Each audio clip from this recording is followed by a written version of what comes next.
Hi guys, we are visiting Flinders University kung saan nag-aaral yung aking anak ng Accounting Masters dito sa South Australia. Ang ganda ng building nito. It is a new building and very high story. Hindi ko pa rin alam kung ilang stories ang building na to, pero napakaganda, napaka-high-tech guys. Parang gusto ko uling bumalik sa pag-aaral. At alam nyo, pag nag-aaral kayo dito, napakatahimik, ang ganda lahat ng kailangan nandito ng mga computers, ang ganda ng table, ang ganda ng classroom, lahat na, at itong part na to, dito yung kung saan pwede silang mag-snack, merong hot and cold water, may mga lutuan ng sandwich, merong microwave, lahat na nandyan. At saka dito, mapapansin ninyo, tinuro ko sa inyo kanina, yung basurahan bukod-bukod. At ito yung sa veranda, may veranda kung gusto mong lumabas ng konti, magpainit.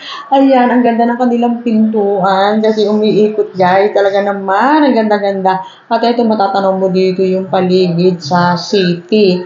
So, isa lang sa mga part ng eskwelahan na to ang pinuntahan namin ngayon. Ay, hindi namin nalibot lahat guys. Sa susunod ulit!